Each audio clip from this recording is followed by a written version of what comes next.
All right, good morning, guys. We'll get started with this recorded session. So this is the end of year, paper 1, multiple choice question for the combined science 5129.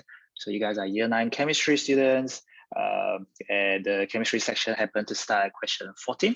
So if there's anything you're unsure about when I go through the questions, feel free to raise up any issues. Yeah. So question 14. So it says which statement describe a liquid? In a multiple choice question, whatever you do not just go for the first answer you notice. Unless you're 100% certain, you have to read through the question carefully. Closely spaced particle. Closely spaced means they are close together. It doesn't tell you about tight or not. Tightly packed. Tightly packed is like when you have a tight jeans.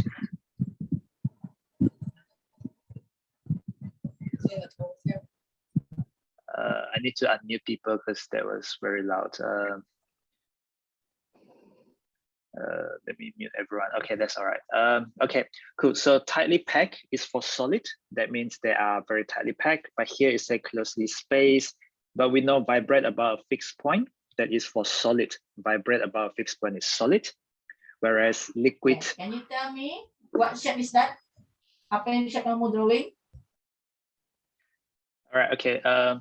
So are able to move freely. So that has got to be liquid there because solid particles are not able to move freely. When particles are very far apart but unable to move freely. So this is contradicting because when particles are very far apart, they should be able to move freely. So C is wrong. And then what about D? Large amount of kinetic energy. Large amount of kinetic energy mean can move at high speed. So kinetic energy is to do with speed.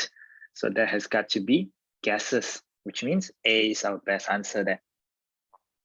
Question 15, we want to separate ethanol from an aqueous solution. Aqueous means in water. Solution means it is not pure. So meaning to say we dissolve ethanol in water, just like your hand sanitizer, just like perfume and stuff, they're dissolved in ethanol. How can we separate ethanol from water? So this is a very common problem, ethanol and water. So ethanol will boil first before water. So the boiling point of ethanol, boiling point, the temperature at which you boil, water boils 100 degrees Celsius, ethanol, roughly around 80 degrees Celsius. It's not a fact that you must know, but it just helps that, you know, ethanol boil before water. That's why you sometimes when you rub your hand with hand sanitizer, you feel a cooling sensation because there's the ethanol coming off your hand. So this is definitely distillation because distillation is to working with different boiling points. So you can separate liquids that have different boiling point. Question 16. Hang on, I think someone is unmuted. All right, okay. So question 16, we have an atom. Atom meaning number of electrons equal to number of protons. That one is very, very clear. So the number of electrons in this atom, well, you just need to know the number at the bottom is the number of protons because that is the proton number. Whereas the number on top in the international standard is on the far left-hand side. The number 23 is what you call Nucleon number. Nucleon number, or you call it mass number, is to do with the number of protons plus the number of neutrons. These are what you call nucleons. They are particles that live in the nucleus. Well, we just need the number of protons. So 11 protons, therefore 11 electrons, since we have atom where you have no overall charge because the charges cancel out. Question 17, so which two dyes does the mixture contain? Does the mixture have? Well, the mixture is this first one. These are pure substance. We look at the point where they meet. So they all go up, okay? And remember that your solvent must be below. This is your solvent level. Your solvent level must be below the line because if it is above the line, it will dissolve all of these into the solvent and therefore you don't get any good separation at all. This is your number one practical trick that sometimes they like to ask you, where should you put the solvent? It must be below the starting line. The starting line is you have to draw with pencil, because just like your mid-year exam, they ask you why with pencil, because pencil is a pure substance, pencil is not a mixture, pencil will not smear, pencil will not separate out, okay? So what do we have in the mixture? We have dye number 2, as you could see there. It has the same distance, it moves out the same distance as dye number 2. So 2 is definitely correct. There is no 2, so this is wrong. There is 2, there is 2 there. And then the other one that it contains is this one here. So it contains dye 4. So dye 4, someone is unmuted again.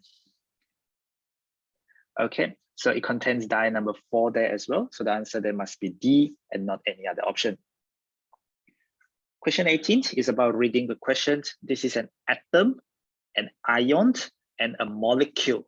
A molecule consists two or more atoms bonded together.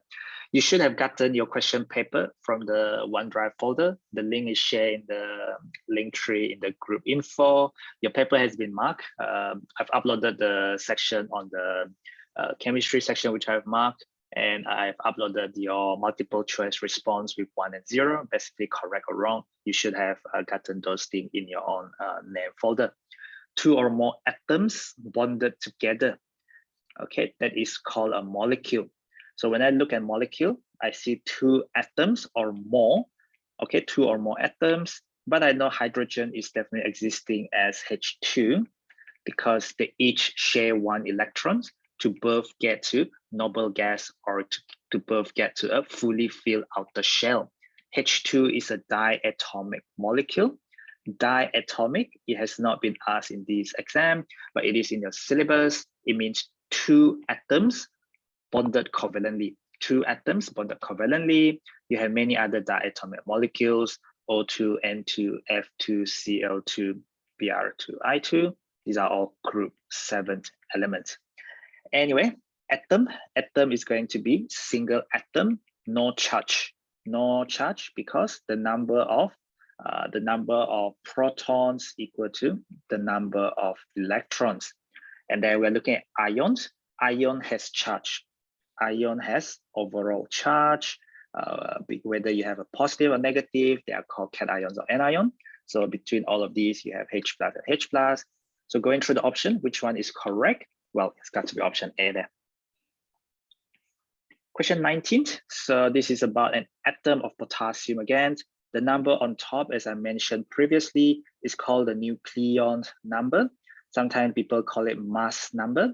It is not relative atomic mass because this is not from the periodic table. Be careful. This is not relative atomic mass because this is international standard. This is given in the question. This is not your periodic table. So what does it represent? It's the number of nucleons. Nucleons are not neutrons. Nucleons refer to both the protons and the neutrons. They live in the nucleus of an atom. So both of these particles, the positively charged protons and the uncharged neutrons, they are what you call nucleons. They are represented by this nucleon number. Question 20. So this is about same group of the periodic table. In your syllabus, same group means same number of outer shell electrons. If you are in the same group, you have the same number of valence. Valence meaning the outermost shell, so the one which is furthest out, and it is the outermost shell electrons. How many do you have that are the same? Well, we look at the number of electrons in the valence shell or in the outermost shell. Well, these are in group 7 because they both have 7 electrons in the outermost shell. So it's got to be Q and S. That is the answer there.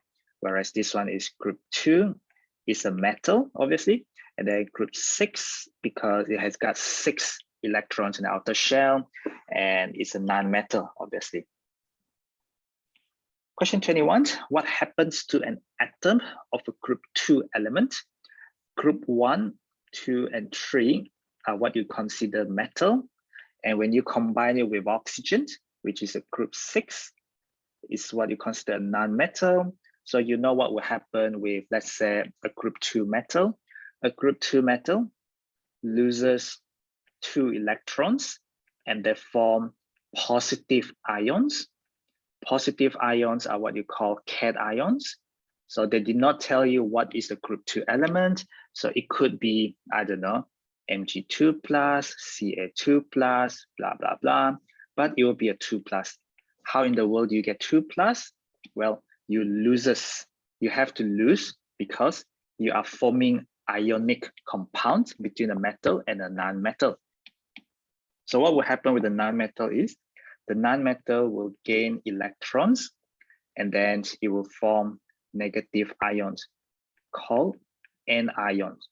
And then what you will have is you will have Mg2+ or Ca2+ or Sr2+ or Ba2+, they're all from the periodic table. And you will have O2- because oxygen is 2,6 and it becomes O2-, which is 2,8. When you gain electrons, electrons are negatively charged, you become a 2-.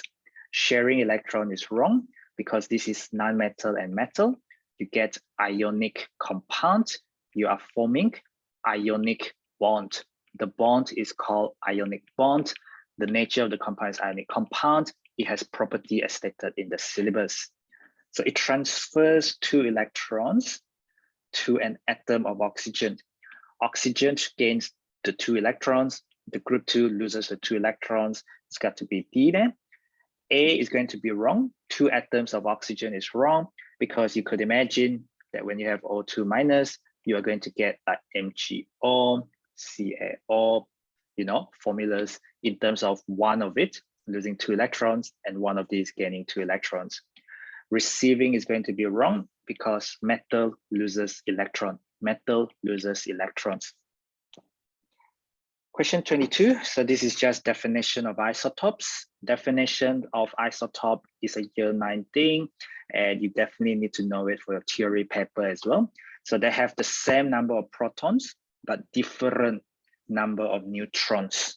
They are atoms of the same element with the same number of protons. So same number of protons, but different number of neutrons. Question 23. So we have an element with proton number 19. Proton number is also known as atomic number. So if you go to your periodic table, this is your potassium. Potassium is a group 1 metal. Okay, so 19 there refers to the 2881 because in an atom, the element only contains 1 type of atoms. The number of electrons total is 19, is equal to the number of protons there. Proton number 17, there is going to be chlorine, which is group 7. So 2 at 7. And guess what? The metal loses the electron. So loses 1 electron. Why? Because you want to go to a fully filled outer shell. On the other hand, the chlorine there will gain 1 electrons to go to a fully filled outer shell. So what you get is Cl-, and it's got to be 288. So covalent is wrong because what you have is you have a metal and you have a non-metal. So identifying group number is very important because then you can identify the type of bonding. It's got to be ionic. And what happens is you lose 1 electron, you gain 1 electron. When you think about formulas, K+ is Cl-, 1 and 1. And then when you cross multiply, because this is what you call valency, is based on the charges. So that means you have lost 1 electron to get to here, you have gained 1 electron to get to there. When you cross multiply, you get 1:1. This means how many? This was your very, very last topic before the exam. So how do we combine them? We get that. Obviously, when you draw the outer shell, you know that when you have K+, you have a new fully filled outer shell because you have lost the entire outer shell. Now you have just got 8 in your outer shell. How about the chlorine? The chlorine, on the other hand, is the one where you have gained 1 electrons. So let me use a different color. So chlorine. So chlorine, I'll use dots because it's called a dot and cross diagram. I started with 7 electrons in my outer shell because chlorine was 2 at 7. I've got 7 in my outer shell. What do I have now? I have gained 1 extra electron. A lot of people forget about how many do you get? You get 1 from the K+, and therefore as a result, you get a minus charge. one of these, based on the formula, the dot and cross, based on bonding, which we covered before the school break. So it was just KCl, meaning X plus and Y minus, and it's not XY2 like that. Question 24, a covalent compound. So we know covalent compounds do not conduct electricity because there are no free electrons. These are properties as we have done during the topical test. So they do not conduct electricity at all. And then we also know low melting point, the temperature at which you melt going from solid to liquid, and also boiling point, the temperature at which you go from liquid to gas, boiling. So conductivity of solid is no, because it does not conduct. All right, so B and D are out. This one is very high. It's like close to 1,000 degrees Celsius. It's not going to be covalent. This one is very low. So low melting point is definitely going to be covalent. Question 25 is basically about formula. You got to know ammonium ions. And this is very different. Even the pure science students, they get confused between molecule versus ion. This is NH3. NH3 is a molecule. It has no charge. NH4 plus, the 4 means 4 hydrogen atoms, and the plus means overall charge. It's got an ion. This is SO4 2 minus. There are 4 oxygens. The overall charge is 2 minus. So what do we have? Well, we have to write it down like this, and then we write down the valency, which we have done so many times, and then we cross multiply in order to get the formula of this ionic compound. So what does it mean? It means how many. When you have got 2 on this side, it means you need 2 of these. So 2 of it means NH4 plus, NH4 plus. 1 on the other side means 1 of it. So plus 1 and plus 1 give you plus 2, cancel out the minus 2. The overall formula, you need 2 of these, the 2 of the whole thing, and then you have SO4. So the answer is going to be NH4 twice. We pronounce this as NH4 twice, TWICE, twice means 2 times, okay? NH4 twice SO4, ammonium sulfate. I think this is the last questions for the chemistry section. This is the idea on reacting masses, which was what we did when we covered the very last topic. So this is a balance equation. MR, be very careful. MR is for 1 unit, only. It doesn't care about the number in front. Here is just 1, and here is just 1. But here you have 5. So be very careful. MR is for 1 unit. So the MR of H2O is equal to 2 times 1 plus 16 times 1, which is 18. Because 18 is for 1 water. MR is for 1 unit only. When you want to do reacting masses, so this is reacting masses. So reacting masses is to do with how many you have. Reacting masses is mass, it's not MR.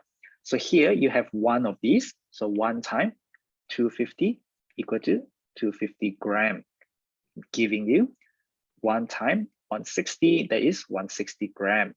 But here you have 5 of water. So 5 times 18, because this is for 1 water. You have 5 water molecule. So reacting masses, how many of it in your balance equation? Multiply by the mass for 1 unit, and you're gonna get 90 gram.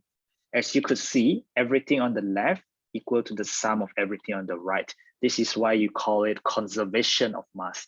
Conservation, nothing is lost, nothing is gained. Everything on the left goes to everything on the right. Balance equation, balance masses. Now you have 5 gram of this thing on the left. That's got the dot 5H2O. So what do we have? I think I just need this, and I just need this. So what I have is CuSO4 dot 5H2O, well, which is that thing here, and I've got the 5H2O. So if I've got 5 gram there, so this is going to be X. So I'm going to cross multiply 250 times X. So 250 times X equal to 90 times 5. 90 times 5. So what I have is x equal to 90 times 5 over 250. If you do that on your calculator, and I get 1.8 gram. Okay. Now this is about balancing equations. So if I just balance it from scratch, so everything on the left must be equal to everything on the right. So when the equation is balanced, so balancing equation is in the syllabus. So there's 4 carbons. So 2 of these here means 2 molecules, C2H2 and C2H2. So what you have is you have 4 times carbon and you have 4 times hydrogen total on the left-hand side. And there is no carbon and there is no carbon. So here's just CO2. So how many CO2 do you need in order to get to 4 carbons? So that means Y must be 4 because only then you can get 4 carbons. But when you put a 4 in front, 4 CO2 means, okay, what does it mean? It means CO2, CO2, CO2, CO2. It means you got 4 times carbons and you've got 8 times oxygen, okay? Now onto the hydrogen, 4 times hydrogen. So this is H2O. There is only 2 hydrogens. I want 4 hydrogen on the left, so I need a 2 in front. Now what does this mean? This means H2O and H2O. It means 4 times hydrogen, 2 times oxygen. So the 4 hydrogens is balanced by the 4 hydrogen. The 4 carbon is balanced by the 4 carbons. Okay. And what happened now is I have oxygen there. I have oxygen there. So if I have 4 CO2 and I've got 2 H2O, here I've got 8 oxygen because 4 times 2 give me 8 oxygen. Here I've got 2 times 1 because 2 times 1, so that gave me 2 oxygen. Total is going to be 8 plus 2, which is 10 oxygen atoms. Be very careful, atoms. But here I have a 2. This is what you call diatomic molecule. It is in your covalent bonding syllabus, which we did before the school break. So there's no reason for COVID or whatsoever. It's basically this diatomic molecule where they share 2 out of the 6 valence electrons in order to get to a fully filled outer shell.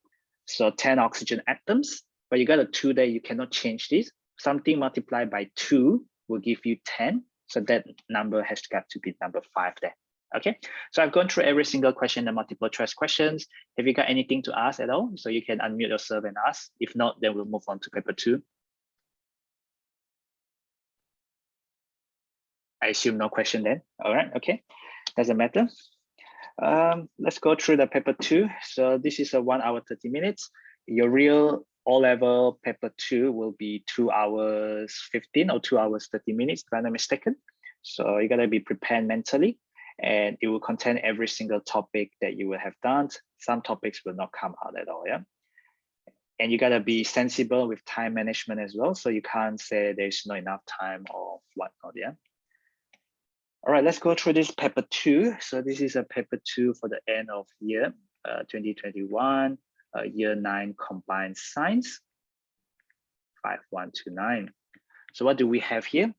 We have change of states of matter. So states of matter doesn't always come out, but when it comes out, it's pretty easy question to score. You do not want to lose any mark at all. So process A, from solid to liquid, that is just melting. And then liquid to gas, that is your boiling. So when you boil something, you turn it from liquid to gas. Gas going back to liquid is what you call condensation. So that is your condensation then. So process B is not boiling, it's condensation. And then liquid going to solid is what you get when you put something in the freezer because you freeze it. Describe means more than 1 words. Okay, the English words describe means you need to give detail. Describe means give details. So what we have is we have movement and we have bunching. Bunching means how are they packed? How are they packed together? And then movement is about speed. Can they move freely or not? They want you to talk about gas versus liquid. You cannot just talk about gas, you have to talk about gas versus liquid. So what do I know? Gas, liquid. I can write anything I want, really. I can put it in a format like this. So what do I know? Movement. So if I just do movement first, freely. So it moves freely, randomly, at very high speed, because you know about gas, they move very freely at high speed, a lot of kinetic energy. Liquid particles slide past each other, not very high speed at all, slide past each other. They don't move randomly, they don't move freely, but they can move by sliding past each other. In terms of the second one, how are the liquid particles and gas particles bunched together? Bunching meaning packed together. So you got to answer both parts to this question, yeah? Always read your questions. Do not be afraid to circle or underline, because as long as you're answering the question. So the gas particles are very far apart from each other. The liquid particles are closely packed. So they are close together, but can still move around. There is still space in between for you to move around. Question 14, completing sentences. You got to know about your periodic table, especially after what we have done very recently for your end of your revision.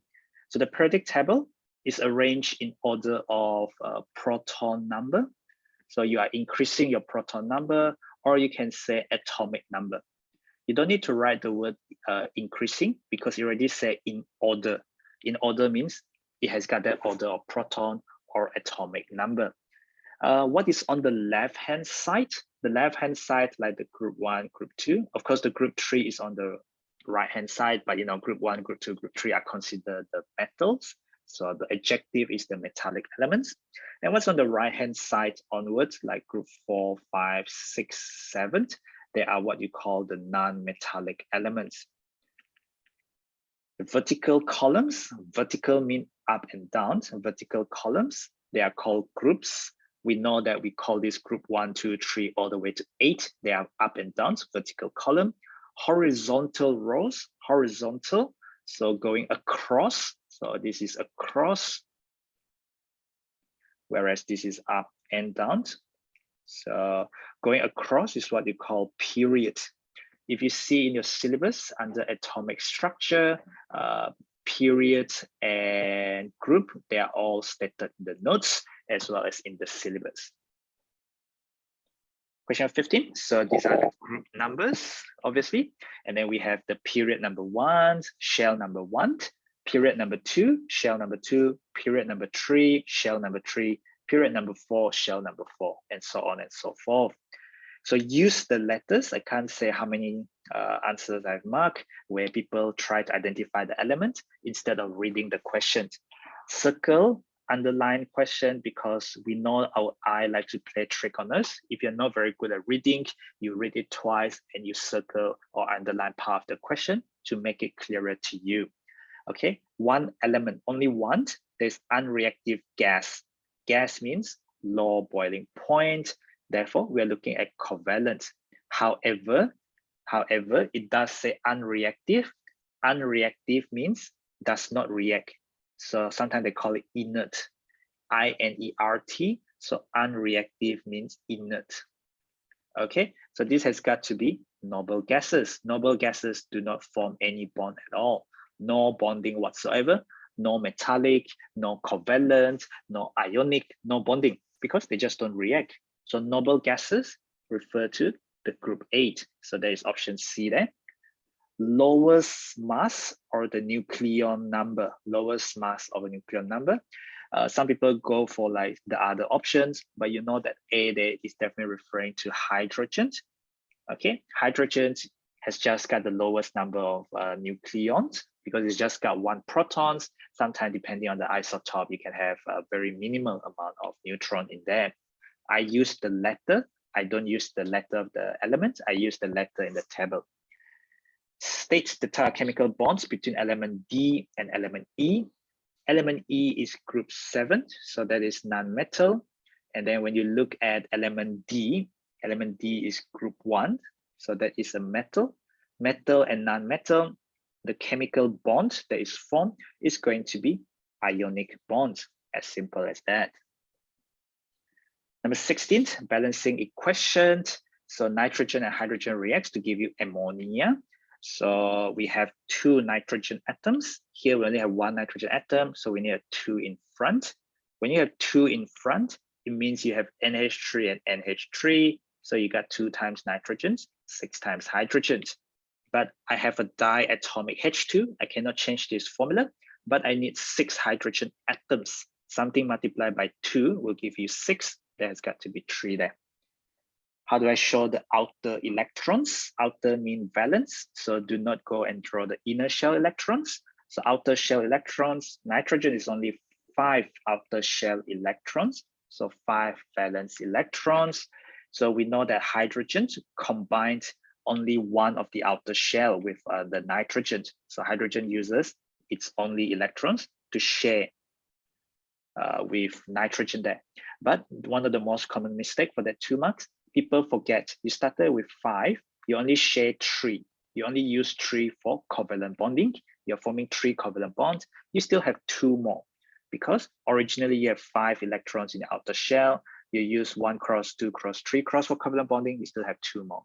Just like with water, just like with any other examples, you have to know how to count. There are many other things in your syllabus, things like H2, O2, Cl2, HCl, what else? N2, what is it? H2O, CH4, CO2. They are all in the syllabus. It so happened that we can only ask 1 or 2 in the exam, but you know that in the real O level, they will definitely ask you anything they want because they already told you 3 years in advance. Well, next year will be 2 years in advance. Question 17 is about reacting masses. This question, you need to know how to do it yourself and not look at Google, okay? Because it's a real exam. Calculate. The AR is given here. This is potassium nitrate. If you read the questions, potassium nitrate is heated. This is nitrate. To produce, to form, to make the product. Potassium nitrite is this. Oxygen is this diatomic molecule. Potassium nitrite. Potassium nitrate is already given. The MR is 101, relative molecular mass. But this is for 1 unit. Remember that molecular mass is for 1 unit. It's not for 2 units, it's for 1 unit. So for 1 unit, I just need to look at KNO2.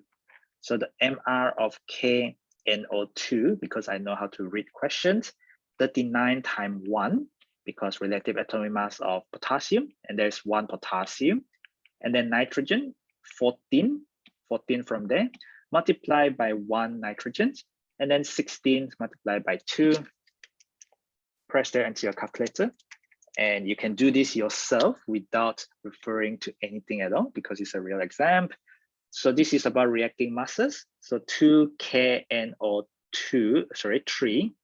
going to, what do I have here? Oops, what am I doing? 2KNO3 going to 2KNO2 plus O2. I want to deal with reacting mass now. So when I have reacting mass, I need to multiply the MR by how many units? I have 2 units, so 2 times 101, that gave me 202 gram, and I have 2 units of that. So, you know, I do 2 times 85, and I get 170 gram. And I have, sorry, I got disconnected just now. Let me just go through a little bit of what I just did. I think my internet connection was a bit unstable just now. So it's still recording, so hopefully everything is okay. These are straight from the equations. This is reacting mass. It's related to how many do you have multiplied by MR, which is for 1 unit. MR, the definition is for 1. MR, the definition is for 1. We never count for 2, we count for 1. Reacting mass for 1 thing multiplied by how many do you have? A lot of people. I am so sorry, my internet connection is just quite unstable today. Anyway, I'm now on hotspot, so hopefully it should be a bit better. Okay, let's just continue this thing here now. All right, so we have this thing here, which is from the balance equation. Reacting mass depends on how many units you have. Okay, I cannot emphasize how important this is. These are guaranteed 3 to 4 marks in the real O level, guaranteed. Okay, guaranteed. Okay, every single year, guarantee it will come out. Make sure you know MR is for 1 unit, and these things are reacting masses. So read the question carefully. Nitrate, nitrite, read questions. So usually the first bit, I'm not saying always, but usually the first bit is to do with the equation itself, where you multiply the MR by how many units. And here you got 1 of it. So the MR of O2 is 16 times 2, which is 32. That is MR is for 1 unit, but you only have 1 O2. So it's just 1 times 32, which is 32 grams. If you could see, everything on the left is equal to the sum of everything on the right because masses are conserved. So I've got 202 grams there. So I can just fill in 170 grams and 32 grams. My query now is when I have 5.05 grams of potassium nitrate. So I gotta do 5.05 grams will produce how many grams of potassium nitrite? I just need this thing. I don't need the O2. I just need this thing here, KNO2. So this is that. So 170 grams. Well, I can cross multiply that. So 202 times X. I don't care too much about the gram because everything, the G is just a unit. So I just focus on the mathematics.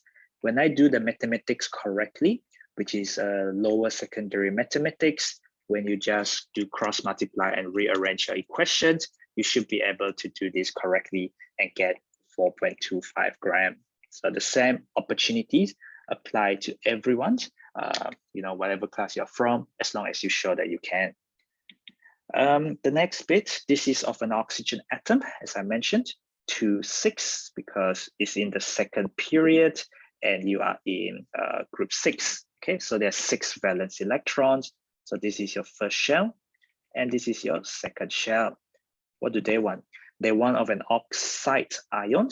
So you want O2 minus, which is 2,8. So you got the 2 electrons, which you have originally, and then you gain electrons. When you gain electrons, you don't want to show them using the same, you know, when you did your bonding exercise, you don't want them to show that they are the same electrons as what you have originally. You want to show them as different. And this is oxide ion.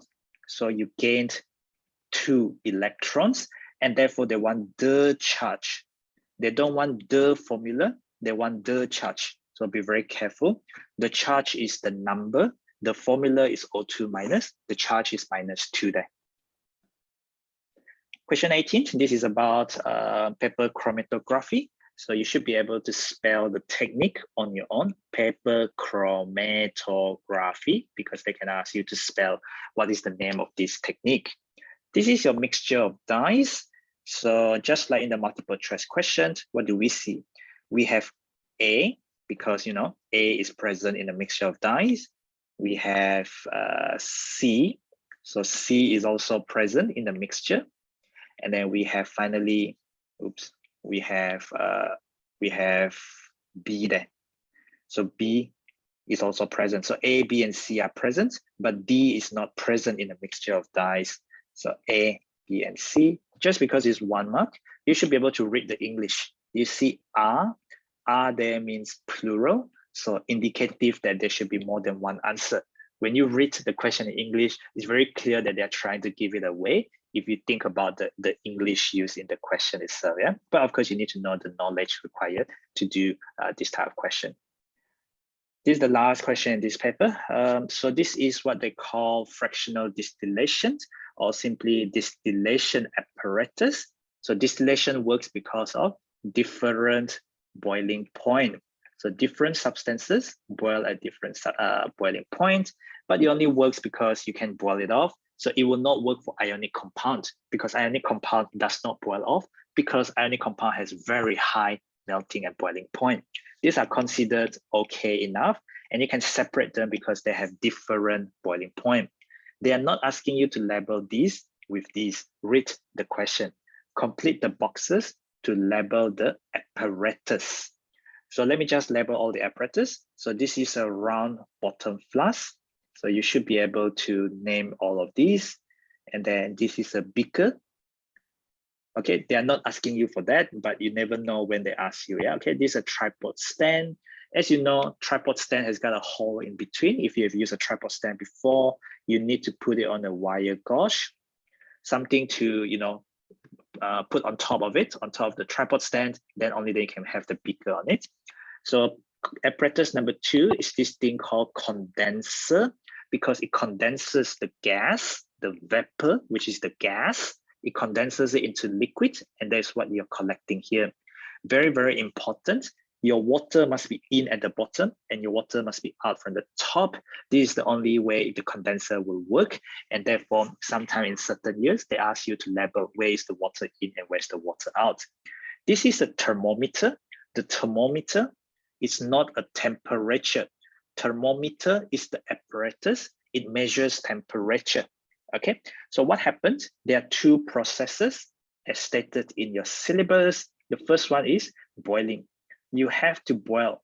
You have to boil. So the lower boiling point, liquid, which means this is lower boiling point, it will boil first. It will boil first. The lower the boiling point, it boils first, and therefore it's collected first. Because when you boil, you are going from liquid to gas. Boiling point at the boiling point. Well, I mean, it boils at the boiling point. It turns into gas, it goes up, and then the gas will escape from the side, but the gas gets cooled down by the condenser. So the second process is condensation. So condensation takes place in the condenser, and the gas turns into liquid, and you're collecting the liquid out there. All right, so that's the end of this corrections class. If you got any questions, feel free to raise it up, and I will go through any questions that you are unfamiliar with. Otherwise, we'll just end the session there. And of course, whenever you got any questions, just feel free to text me because, you know, when we go to year 10, there will be no more time for year 9 stuff at all. Okay. If not, then we'll call it a day, unless you got any questions you wish to ask, anything at all. No. Okay, so if you got no questions, then we'll just end the session here. Session is recorded anyway, so I'll upload it and then share with the rest of the class later on. If you feel there was anything I went too fast, you don't understand, then feel free to, you know, revisit the video. And yeah, the whole idea of exam is to see where you are. So you need to be prepared as best as you can. And yeah, okay, so it's only year 9, but you know, year 10 is and year 11 is only going to get worse. Yeah. All right, so your bio and the physics tutor will go through the biology and physics section, yeah? But you have the rest of your paper. Do make sure that you mark on your paper based on what I've marked, because I've returned the paper to you, yeah? Okay, you can get your paper from the folders. They have already been linked on the link tree in the group info. Okay, thank you everyone. Have a good day.